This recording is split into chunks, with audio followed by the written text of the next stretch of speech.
how does that relate to quality of life? Do you feel a shift with your clients, feeling they have a more of a space, a broader space to create, To claim that this is quality of life in its purest form, I'm going to be honest enough to say I'm stretching a tiny bit. Having said that, the reality is when you get to know some of these celebrities and influencers, I would say almost all of them have this thing in common, that they genuinely care about society and they care about giving back. And almost every single one is involved in some type of charitable initiative or uplifting others, and it doesn't really matter who it is.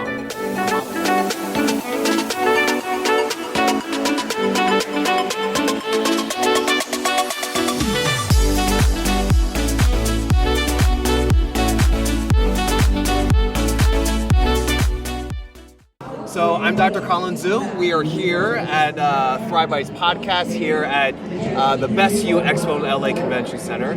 Why don't you introduce the audience to who you are and what you do and what you represent? Yeah, thank you, Colin. It's a pleasure to be here. So I am Bernt Ullman, and I really am someone that focuses on brand building, brand management, what we call IP monetization, often through licensing. And I've done it a lot, to be honest, in the fashion, celebrity, and influencer space. That's been like the core focus. Nice. And how is that journey for you? What is it? What is the through line in terms of someone building up their brand or having a certain image? What has that meant over time? So. And has that changed over time from your experience? Well, it has changed, clearly, because with the onset of social media, clearly the world has changed. So the world has become a lot more, for lack of a better term, democratic. Where in the past, there was, I would say, a lot of restrictions on access. You couldn't necessarily just decide that you were going to become a brand, personal or otherwise. And more often than not, there were very limited kind of avenues available to you to build up a brand.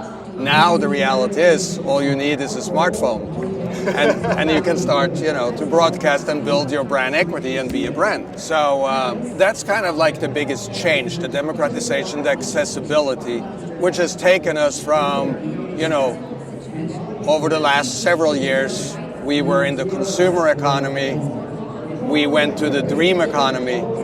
Consumerism as just consumerism, that's totally dead.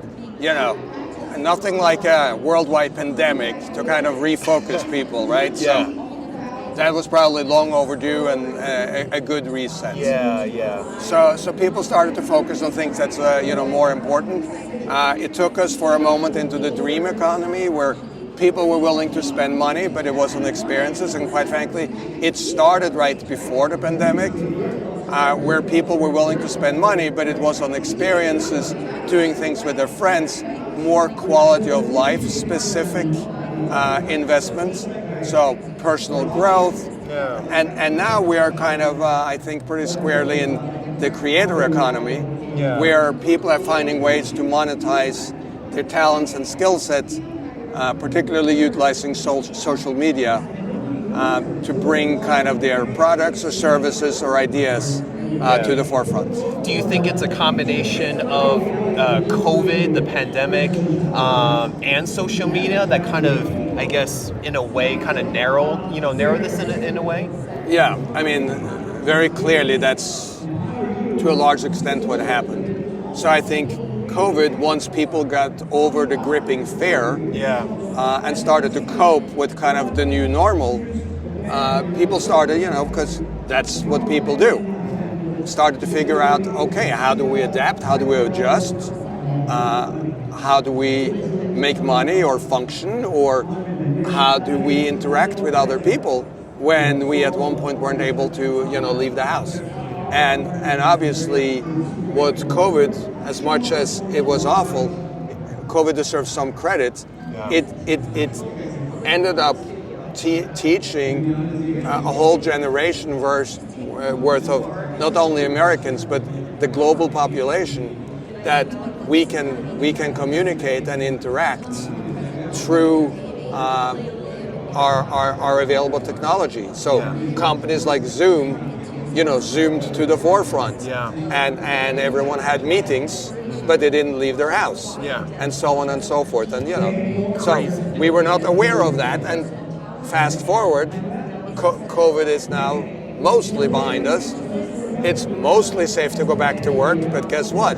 A very large percentage of the population do not want to go back to work full time because they have now figured out, hey, we can be effective without being in the office. Exactly. So a very fundamental shift in how we live and conduct our business. Would you say this kind of shift is for the better, for just people in general, people who want to, create, that are more entrepreneurial in spirit? So the answer to that is yes and no, and I think it differs based upon who you are and what you do. So there is little doubt in my mind that having people together breeds a certain level of both creativity as well as maybe internal education that you can't get by yourself at your kitchen table. So if you are in the creative space and you can have multiple creatives in the same environment at the same time, I think that becomes more dynamic than when everyone is sitting online. And similarly, there are certain people that really long for structure in their life for whatever personality reasons. It is not easy for them to be self-motivated. It's not easy for them, if there isn't a structure, to be productive. For those type of personality, I think it's better to be in the office. Having said that, I think we were suffering, in particular as Americans, from a very big quality of life deficit prior to COVID. And we're roundly mocked around the world for our lack of quality of life. Always the drive, go, go, go. Always out of the office, or rather out of the home, in the office, at functions, doing stuff. And it doesn't mean that we're any more productive. No. We just love to be busy because that's how we're conditioned. That is accurate. I agree. No, on the contrary. I think there's an argument for that's probably not more productive. If you look at models, for instance, like in Southern Europe, you may have picked up I speak with an accent. I'm originally from Norway, so not Southern Europe, Northern Europe, but travel extensively. And I'm sorry to disappoint you. I know you thought my accent was from Brooklyn, but it's Norway. So, but having said that, okay, I'm also aware I'm supposed to be tall and blonde. I'm not sure what happened. But and blue eyes too, right? Exactly. I've been an entrepreneur for a long time. I promised you when I started out I was both taller and blonder, and I had more hair. But be that as it may, going back to what you're saying, you go to the model that they have in Southern Europe, wake up at a more, acceptable time, go out and work, shut down in the middle of the day when it's maybe at the warmest or whatever, siesta or a longer working lunch, take a break, go back and then stay, a little later, but then go for a dinner. It's a whole different lifestyle than we were ever conditioned to strive for.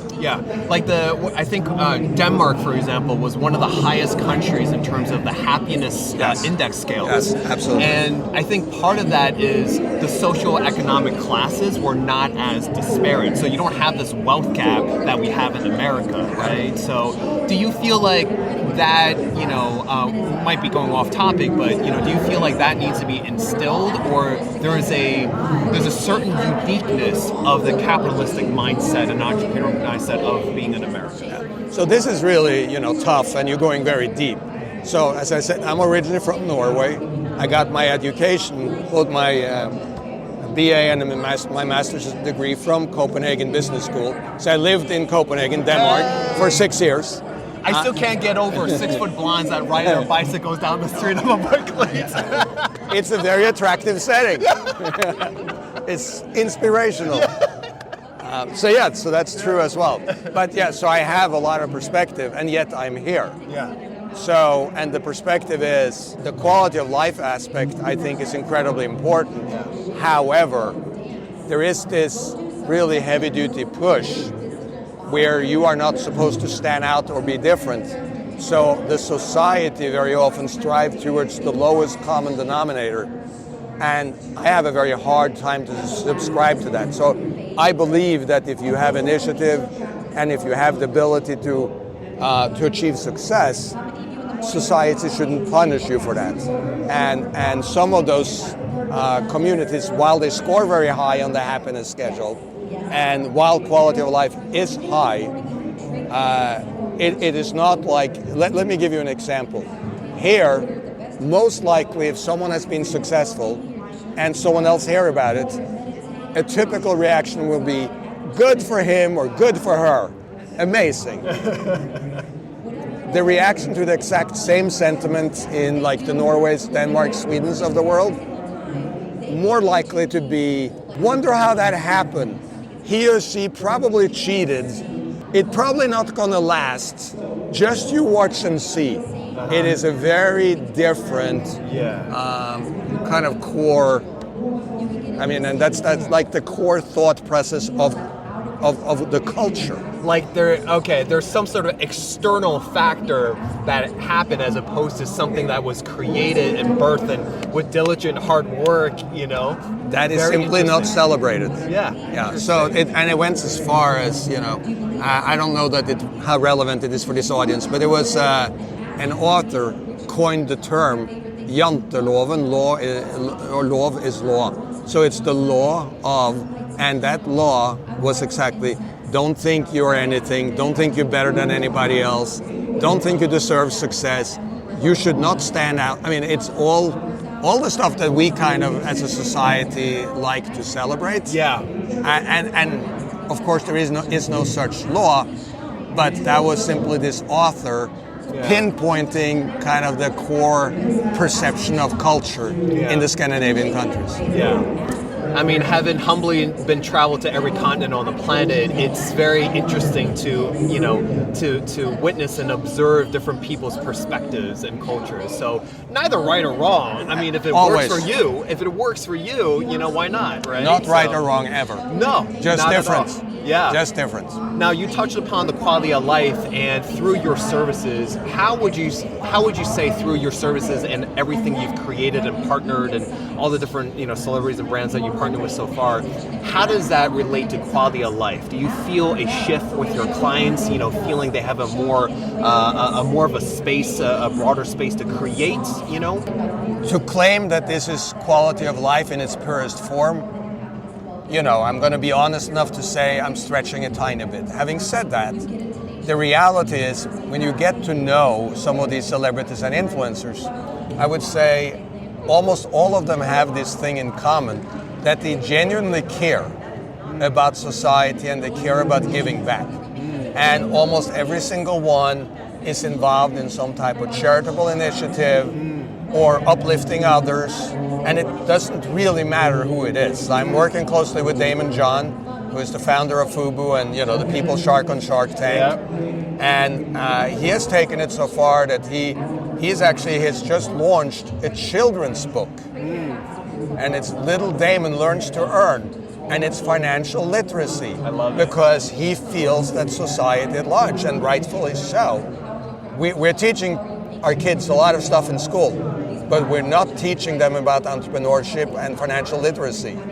And so Daymond actually has, you know, authored a book, and he's addressing it. And he's just one example. I feel like every single one have led causes, drive causes, and if they are not actively in a cause, some of the revenue they generate is contributed to a cause. That's awesome. So it seems like, you know, I'm sure every celebrity has a different story, but it's kind of birthed from a need to, you know, feel like, okay, I don't want someone else to kind of go through what I went through, at least equip them with the same tools that, you know, that I currently have access to. Yeah, it's a very big, you know, I think piece of giving back and paying forward and or personal, you know, causes. Where there is something that, as you said, has been experienced through the family or through coming up and making it into the market themselves and wanting to kind of, for lack of a better term, kind of democratize the space, making it more accessible. Exactly. Last question for you is, where would you like to see your company or companies go in the next 3 to 5 years? So the reality is, I'm here with a company called Launchcart, and Launchcart is a SaaS platform and actually a competitor to Shopify. And what I really would like to see is for Launchcart to get to the next level. The reason being that, unlike Shopify, Launchcart is actually utilizing what's called a freemium model.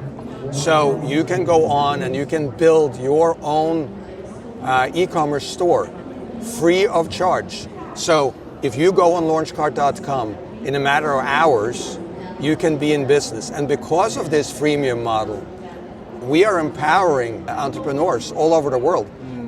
We have yet to go out and start aggressively marketing. We're still working, we have certainly a working product, but we're still fine-tuning and building.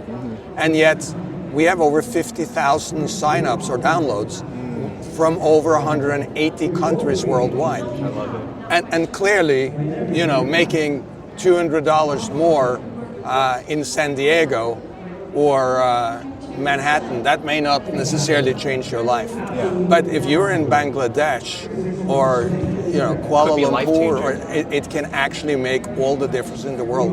So that's what Launchcart does. That's what it provides. We're natively integrated with print-on-demand products. So not only can you open your shop, you can design and create your own products and be in business. So my strong desire would be for Launchcart to kind of get to the next level and be a real competitor to Shopify, because right now we provide the services, so we're a competitor in name. Yes. But in name only. Of course, Shopify has been immensely successful. But it would be wonderful to see all these entrepreneurs all over the world changing their lives. And for that very reason, just to end, we have just recently brought on legendary and iconic rapper and businessman Master P. So he's the chairman of Launchcart now. And he's the chairman of Launchcart only from the vantage point that he sees what we see, and he wants to bring that to his culture to teach young people how to become entrepreneurs and take kind of control of their financial life and well-being. Definitely. Because, it's a togetherness, but making sure to bridge that gap. We were talking about the wealth gap a little bit, and helping as many and as far as wide as possible. So, Bernt, thank you so much. It's a pleasure, Colin. I wish you much success. Thank you so much, and likewise. Thank you. Thank you.